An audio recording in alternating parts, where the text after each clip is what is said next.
صلی علی رسولہ الکریم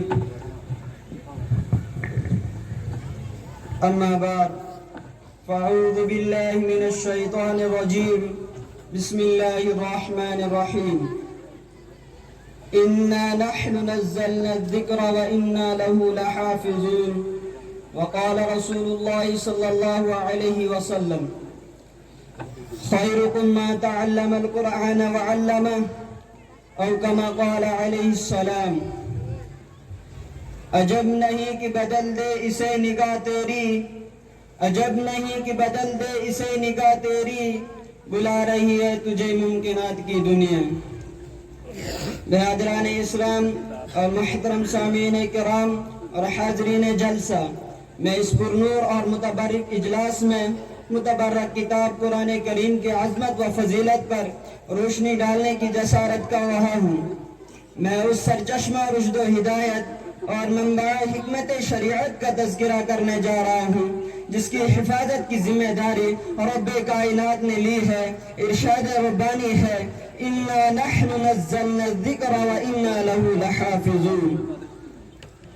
بے شک ہم ہی نے قرآن کریم کو نازل کیا اور ہم ہی اس کی حفاظت کرنے والے ہیں اللہ تعالی ہم سب کو احکام قرآنیہ کی معرفت عطا فرمائے آمین جب اہل مکہ نے قرآن کریم کو کلام اللہ کے خطاب سے نہیں نوازا اور معجزہ ہونے کا انکار کر دیا اس کتاب کے بارے میں انکار کیا جس کے بارے میں ارشاد ربانی ہے لا ریب فی اس میں کوئی شک نہیں تو رب کائنات نے تمام فصحاء عرب سے چیلنج کیا کہ تم ایک دو نہیں بلکہ بہت سارے مل کر بھی اس قرآن کے جیسی ایک چھوٹی سی صورت بھی نہیں لا سکتے اگر تم اپنے قول میں صادق تو لا کر دکھاؤ قرآن کریم نے اس طرح نقشہ کھینچا وَإِن كُنتُمْ فِي رَيْبٍ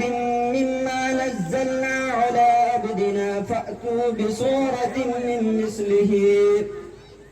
اگر تم اس چیز میں شک کرتے ہو جو ہم نے اپنے بندے محمد رسول اللہ صلی اللہ علیہ وسلم پر نازل کیا تو تم اس کے جیسی ایک چھوٹی سی آیت لا کر دکھاؤ تمام فصحاء عرب نے لاکھ کوششیں کی لیکن آخر میں عاجزی کا اظہار کیا جب امرؤ القیس جو عربی کے بہت بڑے شاعر تھے جب انہوں نے انا اعطیناک الکوثر کی صورت باب کعبہ پر دیکھی تو پکار اٹھا خدا کی قسم یہ کلام کسی بشر کا کلام نہیں برادران اسلام آئے میں آپ حضرات کو عظمت قرآن سناتا ہوں جب کسی آدمی کے بارے میں یہ اندازہ لگانا چاہیں کہ یہ عاصی ہے یا نیک بخت ہے یا صادق ہے یا کاذب ہے تو اس سے پہلے اس کے متعلقین پر نظر ڈالیں اگر اس کے متعلقین صحیح ہیں تو وہ شخص بھی صحیح ہے اگر اس کے متعلقین بد ہیں تو وہ شخص بھی بد ہے اسی طرح ہم قرآن کریم کی فضیلت پر نظر ڈالیں اگر قرآن کریم کی عظمت پر نظر ڈالیں اگر قرآن کریم کی رفعت پر نظر ڈالیں اگر قرآن کریم کی عظمت پر نظر ڈالیں اگر قرآن کریم کی رحمت پر نظر ڈالیں اگر قرآن کریم کی علویت پر نظر ڈالیں تو اس سے پہلے قرآن کریم کے متعلقین پر نظر ڈالتے ہیں تو دیکھتے ہیں سب سے پہلا تعلق نظر آتا ہے رب کائنات جو خالق جہاں ہے جو مالک الرحمن ہے جو صاحب ایمان پر بڑا مہربان ہے یہی ہمارا ایمان ہے جو اس کا منکر ہے وہ شیطان ہے کلام الملوک ملوک الکلام بادشاہوں کا کلام کلاموں کا بادشاہ ہوتا ہے لہذا پتہ چلا قرآن سب سے اعلیٰ ہے قرآن سب سے عارفہ ہے قرآن کریم کو دوسری کتابوں پر فضیلت حاصل ہے آئے آگے چلتے ہیں اور قرآن کریم کا دوسرا تعلق نظر آتا ہے لوح محفوظ جو ایک تختی ہے جو عرش کے اوپر ہے غور کریں جو عرش کے اوپر ہو اس کی فضیلت میں کوئی کیا شک کر سکتا ہے اس کی عظمت میں کوئی کیا شک کر سکتا ہے اس کی رفعت میں کوئی کیا شک کر سکتا ہے اس کی علویت میں کوئی کیا شک کر سکتا ہے اعلیٰ اور عرفہ شے کے لیے اعلیٰ اور عرفہ مقام تجویز کیا گیا لہذا یہ لوح محفوظ ہے آئے آگے چلتے ہیں اور قرآن کریم کا تیسرا تعلق نظر آتا ہے لیلۃ القدر اس لیے کہ آسمانی دنیا سے قرآن کریم کو زمین پر اسی رات میں لایا گیا یہاں نہ جبرائیل واسطہ ہے یہاں نہ میکائیل واسطہ ہے یہاں نہ اسرائیل واسطہ ہے یہاں نہ اسرافیل واسطہ ہے ایسی رات کا انتخاب کیا کہ جس کے بارے میں خود قرآن کریم کہتا ہے ليلة القدر خير من ألف شهر. یہ رات 1000 مہینوں سے بہتر ہے. یہ رات رمضان کے مہینے میں آتی ہے. یہ رات بھی مبارک, مہینہ بھی مبارک.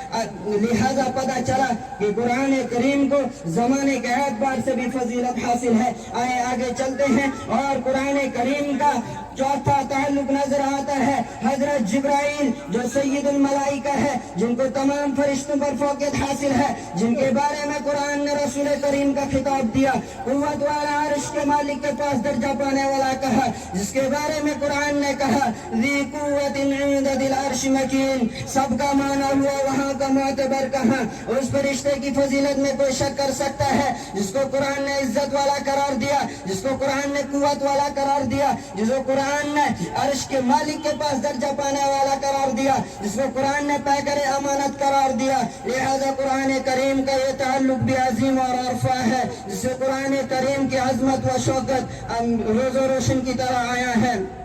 آئے آگے چلتے ہیں اور قرآن کریم کا پانچواں تعلق نظر آتا ہے مکہ و مدینہ کی یہ زمین کا وہ حصہ جہاں سے زمین کی ابتدا ہوئی. یہ زمین تمام زمینوں سے زیادہ فضیلت رکھتی ہے. جس جگہ جنگ اور جدال کرنا حرام ہے, یہ جگہ دار الامن ہے. آئے آگے چلتے ہیں اور قرآن کریم کا چھٹا تعلق نظر آتا ہے قلب ماہ رسالت, جس قلب کو آب زمزم سے چار مرتبہ دھویا گیا. زمزم سے جس کو بچپن میں دھویا گیا, زمزم سے جس کو غار ہرا میں دھویا گیا, زمزم سے جس کو 30 سال کی عمر میں دھویا گیا, زمزم سے جس کو معراج کے وقت دھویا گیا. لہذا قرآن کریم کا ایک تعلق باعزت اور باعظمت ہے. قرآن کریم میں کوئی ایسا تعلق نہیں کہ جس میں تھوڑی سی بھی قدورت ہو, اس لیے کہ قرآن کریم نجات و رحمت ہے آسیوں کے لیے. قرآن کریم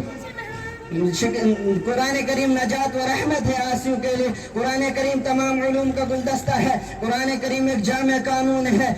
قرآن کریم ایک ایسا مکمل نظام ہے جس میں زندگی کا ہر پہلو بیان کیا گیا. قرآن کریم ایک ایسا کیمیائی نسخہ ہے جس میں دنیا و آخرت کی عزت و شوکت حاصل کی جا سکتی ہے. لیکن افسوس آج کا مسلمان قرآن کی برکت سے ناواقف, قرآن کی عظمت سے ناواقف ہے, قرآن کی رفعت سے ناواقف ہے, قرآن کی فضیلت سے ناواقف ہے. جب محسن انسانیت صلی اللہ علیہ وسلم نے قرآن کریم کو عوام الناس کے سامنے سنایا تو باطل کے سیل روا کو توحید و ایمان کی دولت بخشی, نفرت و عداوت رکھنے والوں کو اخوت و شرافت کا سبق سکھلایا. پتھر کا کلیجہ رکھنے والے عمر نے جب قرآن کو پڑھا اور سنا تو دست رسول صلی اللہ علیہ وسلم پر ایمان قبول کیا. عمر قاتل ہونے جا رہے تھے لیکن قائل ہو کر واپس آئے. میں اپنے چند الفاظ پہ تقریر کو ختم کرنا چاہتا ہوں.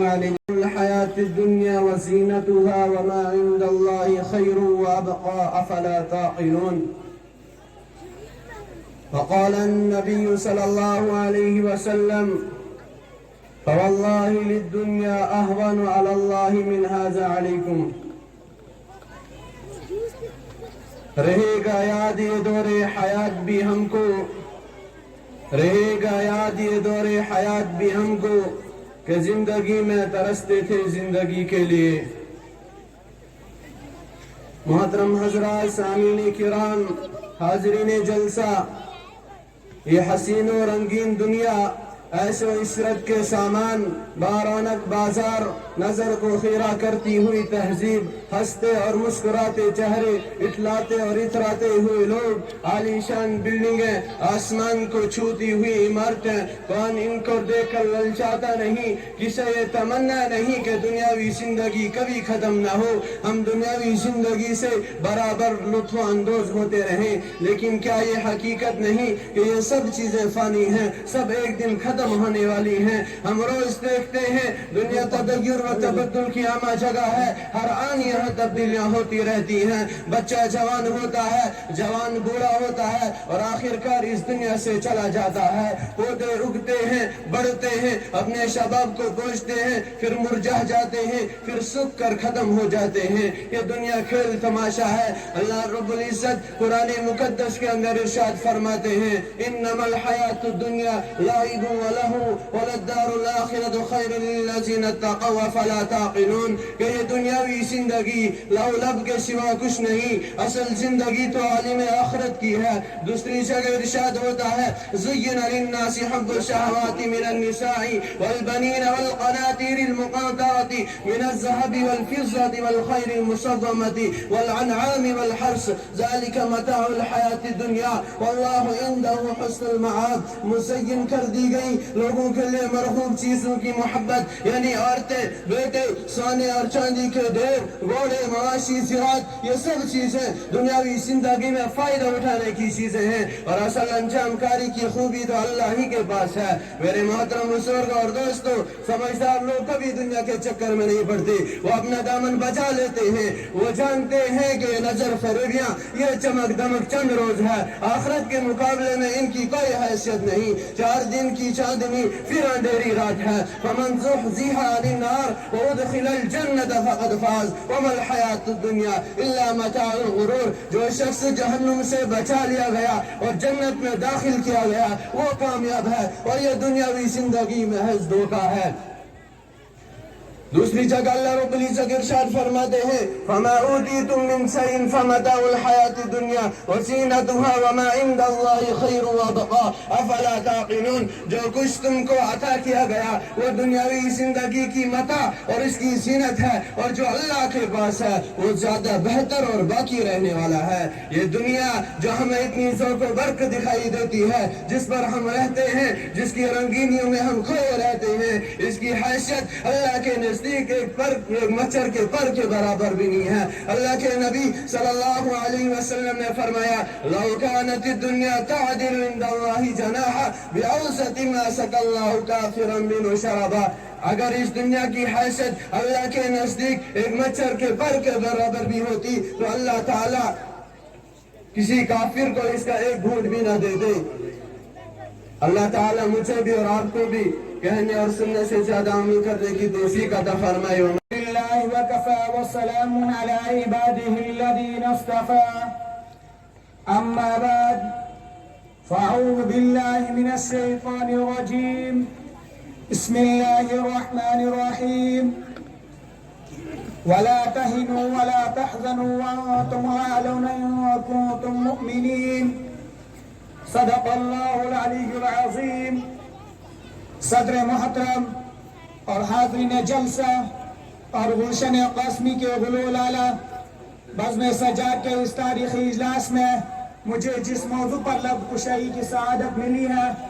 وہ سرزمین ہندوستان کی آواز ہے، اور وقت کا ایک اہم سوال ہے کہ ہندوستان کے مسلمانوں کا مستقبل روشن کیسے ہو۔ نوجوانین اسلام، یہ تو ایک وقت کا سوال ہے، لیکن میرا بھی تم سے ایک سوال ہے کہ آخر وہ انقلاب کیسے آیا، ہندوستان کی دھرتی نے اس سوال کی جرأت کیسے کی، اسے بولنے کا موقع کیوں ملا؟ کیا ہندوستان کی گلیوں نے یہ آواز گونجی؟ کیا ہندوستان کی سرزمین نے شاہان مغلیہ خلجی وغیرہ 800 سالہ کو حکمرانی بلا دیا؟ کیا اس بزم جنت نشاں کو وہ دن یاد نہیں ہے جب وہ انگریزی سامراج کے چنگل میں سسک رہے تھے، غلامی کا توق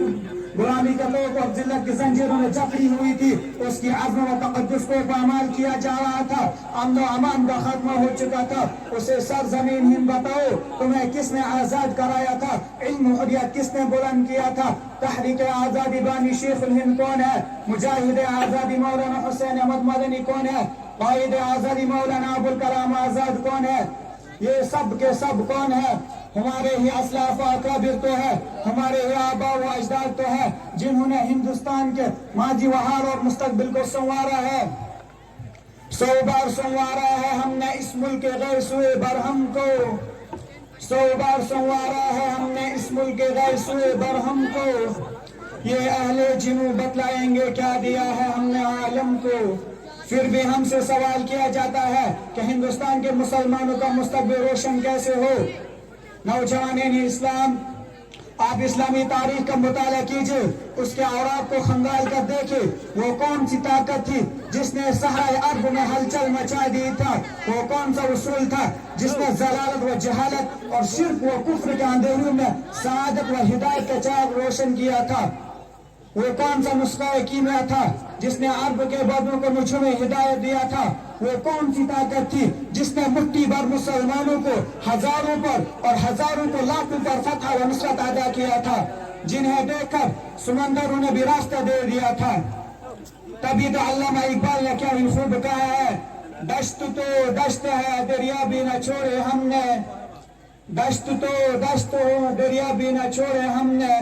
بہرائے ظلمات میں دوڑا دیے گھوڑے ہم نے۔ تم ٹیپو سلطان کے اولاد ہو مگر تم میں جرأت نہیں ہے، تم شاہ اسماعیل شہید کے لاڈلے ہو مگر تم میں خوف خدا اور دنیا سے بیزاری نہیں ہے، تم ابوالکلام آزاد کے نو نہال ہو مگر تم میں وہ خلوص ولی اللہ کے پروانی نہیں ہے، تم عطا اللہ شاہ بخاری کے جانشین ہو مگر تمہاری زبان میں وہ طلاقت نہیں ہے، پھر تمہارا مستقبل روشن کیسے ہو سکتا، تمہیں عزت و سر بلندی کیسے مل سکتی، حکومت کا تاج تمہارے قدم میں کیسے آ سکتا۔ مسلمانوں، تم نے اپنے ماضی کو بھلا دیا، تم نے اپنے آقا دو جہاں سید الکونین صلی اللہ علیہ وسلم کو اسوہ حسنہ تعالی تک رکھ دیا، فاروق اعظم اور خالد بن ولید کے طریقہ کار کو چھوڑ دیا، تم نے صلاح الدین ایوبی اور ٹیپو سلطان کی تاریخ کو بھلا دیا، حسین احمد مدنی اور عبید اللہ سندھی کے للکار کو پس پشت ڈال دیا کہ محمد سے وفا تو نے تو ہم تیرے ہیں، کہ محمد سے وفا تو نے تو ہم تیرے ہیں، یہ جہاں چیز کیا لوح و قلم تیرا ہے۔ فاعوذ باللہ من الشیطان الرجیم، بسم اللہ الرحمن الرحیم، یا ایہا الذین آمنوا لا تتبعوا خطوات الشیطان ومن يتبع خطوات الشیطان فإنه يأمر بالفحشاء والمنکر۔ معزز سامعین کرام، میں نے آپ حضرات کے سامنے قرآن مقدس کی ایک آیت پڑھی ہے جس میں رب کائنات نے ارشاد فرمایا کہ ایمان والو، شیطان کے نقش قدم پر مت چلو، جو شیطان کے نقش قدم پر چلے گا تو شیطان اس کو بے حیائی اور برائی کا حکم دے گا۔ محترم حضرات، آج کے اس مبارک اجلاس میں میری تقریر کا موضوع آج کا بگڑا ہوا معاشرہ اور ہماری ذمہ داریاں ہیں۔ اللہ رب العزت کی بارگاہ میں دعا کیجیے کہ رب کائنات مجھے صحیح بات کہنے اور پوری امت مسلمہ کو اس پر عمل کرنے کی توفیق عطا فرمائے، آمین۔ نوجوان دوستو، آج کے اس نازک دور میں ہمارا معاشرہ اور سماج کن کن خرابیوں سے دوچار ہیں، اس کے اسباب و وجوہات کیا ہیں، ان سے مقابلہ اور دفاع کی کیا تدابیر ہیں، ان کو ان مختصر سے وقت میں بیان کرنا اور ان پر تفصیلی روشنی ڈالنا دشوار ہی نہیں بلکہ ناممکن سا معلوم ہوتا ہے، لیکن سر دست دور حاضر کے بعد شدید فتنوں کا اجمالاً اور بعض کا تفصیلاً ذکر کر دینا مناسب سمجھتا ہوں۔ محترم حضرات، وہ اسباب جنہوں نے ہمارے معاشرے کو ہلا کر رکھ دیا ہے اور وہ امت مسلمہ کے دامن عفت کو تار تار کر رکھ دیا ہے، ان میں سے سفلی عمل کرنا اور کرانا، غیر مشروع طور پر گنڈے تعویذ کرنا،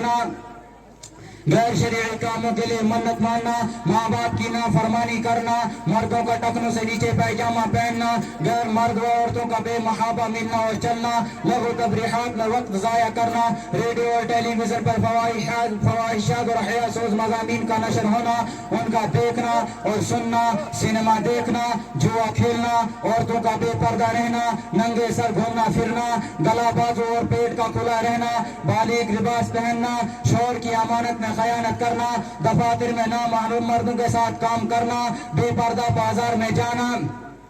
نوجوان لڑکوں اور لڑکیوں کا کالج میں مخلوط تعلیم حاصل کرنا، رشوت لینا اور دینا، سود لینا اور دینا، غیبت کرنا یا سننا، تصویر کا رکھنا یا دیوار پر لگانا، شوقیہ کتا پالنا، تقریب شادی میں روپیہ پیسہ نمائش کے لیے خرچ کرنا، الغرض بہت سی خرابیاں ہیں جو ہمارے معاشرے کے اندر جاری و ساری ہیں۔ محترم دوستو، یہ وہ اسباب ہیں جن کا اجمالی طور پر میں نے آپ کے سامنے رکھا۔ بعض شدید فتنوں کی وضاحت کر دینا چاہتا ہوں کہ اول اس فتنے کا تذکرہ کیا جائے گا جس نے شرم و عزت کا جنازہ نکال کر مکاری و عیاری کو عام کر دیا ہے، جسے لوگ سینما سے یاد کرتے ہیں۔ محترم حضرات، ایک دور تھا کہ گانا بجانا ناچنا غیروں کے سامنے منہ کھول کر بیٹھنا معیوب شمار ہوتا تھا، اونچے اور بڑے درجے کے لوگ تو درکنار، کم درجے کے لوگ بھی اسے بے حیائی اور برا فعل یقین کرتے تھے۔ کیا کسی کی شرم وغیرہ اس بات کی اجازت دے سکتی ہے کہ اس کی بہو بیٹی غیروں کے سامنے ناچے گائے؟ کیا یہ ممکن تھا کہ ناچ گانوں کی محفل میں اپنی عورتوں کو بے پردہ بیٹھا دیا جائے؟ ہرگز نہیں۔ لیکن افسوس سر افسوس، آج ایک نہیں ہر شہر میں کئی سنیما ہے جہاں مردوں اور عورتوں کے گول نظر آتے ہیں۔ شریف ذاتیاں ایکٹوں کے فرائض انجام دیتی ہیں، گندے اور فحش قصور کی اداکاری میں اجنبی مردوں کے سامنے نہایت بے باکی سے حصہ لیتی ہیں اور کیا لگا کر ان کے سامنے خوبصورت دیتی ہیں اور خود ہی اپنی تہذیب کا مذاق اڑاتے ہیں۔ ہائے افسوس، ہماری عقل کہاں چلی گئی؟ مالدار اور غریب سبھی لوگ اس بیماری میں مبتلا ہیں۔ سنیما دیکھنا ضروریات زندگی میں داخل ہو گیا ہے۔ کیا یہی انسانیت ہے کہ اپنی بہو بیٹیوں کے ساتھ بیٹھ کر تماشا دیکھا جائے؟ آقا دو جہاں صلی اللہ علیہ وسلم نے ارشاد فرمایا کہ میں گانے بجانے کو مٹانے کے واسطے بھیجا گیا ہوں۔ ہم ہے کہ آپ کے امتی ہو کر بڑے زور و شور سے مسلمان ہونے کا دعویٰ کرتے ہیں اور خود ہی فلمیں بناتے ہیں اور دیکھتے ہیں۔ جب ہزاروں سینکڑوں اور ہزاروں گھروں کی چھتوں پر نظر پڑتی ہے تو چاروں طرف لائٹ کے اینٹینے دکھائی دیتے ہیں جس سے ٹی وی پر پروگرام اور فلمیں آتی ہیں، اور یوں کہا جاتا ہے کہ ٹی وی دیکھنے سے معلومات میں اضافہ ہوتا ہے، ٹی وی دیکھنے سے سائنس کی باتیں معلوم ہوتی ہے، ٹی وی دیکھنے سے جدید تحقیقات کا پتہ چلتا ہے، ٹی وی دیکھنے سے کارخانوں کی پیداوار کا پتہ چلتا ہے، ٹی وی دیکھنے سے ہڑتالوں کے اسباب معلوم ہوتے ہیں، ٹی وی دیکھنے سے انسانی زندگی میں ترقی کی راہیں کھلتی ہیں، ٹی وی دیکھنے سے انسان ترقی کرتا ہے، ٹی وی دیکھنے سے بچے ہوشیار ہوتے ہیں۔ ہائے افسوس، ایک حرام اور ناجائز چیز کے اس کے اتنے فائدے بیان کر کے جائز سمجھا جاتا ہے۔ دوستو یاد رکھیے، ٹیلی ویژن وہ خطرناک شے ہے جس سے مردوں عورتوں بچوں بوڑھوں کے اخلاق خراب ہوتے ہیں، بے حیائی کیسے غالب ہوتی ہے، معاشرہ کس قدر تباہ و برباد ہوتا ہے، خاندان کے تمام افراد ماں باپ اور بیٹیاں سبھی ہوتے ہیں، سبھی خوب شوق سے دیکھتے ہیں۔ کیا کسی کا ضمیر اس کو گوارا کر سکتا ہے کہ ماں باپ بہو بہن بیٹا بیٹی ساس داماد ایک جگہ بیٹھے ہو اور سامنے لپٹا جھپٹی ہو رہی ہو؟ یقیناً باعزت انسان کبھی گوارا نہیں کر سکتا۔ وما توفیق الا باللہ۔ والسلام على عباده الذين اصطفى أما بعد فأعوذ بالله من الشيطان الرجيم بسم الله الرحمن الرحيم قل هل يستوي الذين يعلمون والذين لا يعلمون وقال رسول الله صلى الله عليه وسلم فضل العالم على العابد كفضل القمر ليلة البدر على سائر الكوكب او كما قال علیہ الصلاۃ والسلام۔ علم ایک ایسی دولت ہے جو لٹتی نہیں، علم ایک ایسی دولت ہے جو لٹتی نہیں، خرچ کرنے سے کبھی گھٹتی نہیں، خرچ کرنے سے کبھی گھٹتی نہیں، پھر نہ تم کرنا اور کبھی تشنا لبی کے شکوے، پھر نہ تم کرنا اور کبھی تشنا لبی کے شکوے، آج میں خانے کا میں خانہ اٹھا لاؤں گا۔ معزز سامعین کرام، میں آپ حضرات کے سامنے نہ کوئی لمبی چوڑی تقریر اور نہ وسیع و عریض واز کرنے نہیں آیا، اس لیے کہ میں کوئی خطیب نہیں کہ میں آپ حضرات کے سامنے لمبا چوڑا خطاب کروں، اور نہ میں کوئی واعظ ہوں اور نہ کوئی مفکر نہ کوئی ادیب، صرف میں آپ حضرات کے سامنے علم دین کے موضوع پر گفتگو کرنے جا رہا ہوں۔ میں پوری کوشش کروں گا کہ کوئی گوشہ باقی نہ رہے۔ امید ہے کہ آپ سنجیدگی و متانت کے ساتھ سماعت فرماتا ہے۔ ایک دنیاوی ایک اخروی علم، چاہے دنیاوی ہو یا اخروی ہو، انسان کو عزت و فضیلت ادا کرتا ہے، لیکن دنیاوی علم صرف دنیا ہی تک محدود رہتا ہے، اور اخروی علم انسان کو دنیا و آخرت دونوں جگہ رسوائی و ذلت سے نجات دلاتا ہے اور عزت و شوکت ادا کرتا ہے۔ میں آپ حضرات سے سوال کرتا ہوں، وہ کون سی شے تھی جس نے آدم کو ملائکہ سے افضل بنا؟ على عباده الذين اصطفى اما بعد فاعوذ باللہ من الشیطان الرجیم بسم اللہ الرحمن کے ذریعے ہمارے معلم الاعلی محبوب کبریا صلی اللہ علیہ وسلم پر اپنے احکام کا نزول فرمایا، اور اس مقدس ہستی نے ہمیں ایک ایسی قوت عالی بخشی جس کو ہم عقل سلیم سے تعبیر کرتے ہیں اگر ہم اس قوت عالی کو استعمال میں لائیں تو کائنات کے ہر ذرہ سے وحدت خداوندی کی خوشبو آئے گی. ذرہ کائنات تو درکنار، اگر ہم اپنے اندر جھانک کر دیکھیں تو وحدت نظر آئے گی. اللہ تعالیٰ نے ہم پر بے شمار نعمتوں کا نزول فرمایا. اس کے باوجود اگر ہم کسی معاصی کے مرتکب ہوتے ہیں پھر وہ ذات کریم جس کا فضل و کرم اس کے غضب پر غالب ہے ہمیں معاف فرما دے گا. لیکن جب کوئی شرک جیسے بدترین گناہ کا مرتکب ہوتا ہے تو خدا پاک خود فرماتے ہیں ان اللہ لا یغفر ان یشرک بہ ویغفر ما دون ذلک لمن یشاء. بے شک رب کائنات مشرک کی مغفرت نہیں فرماتے ہیں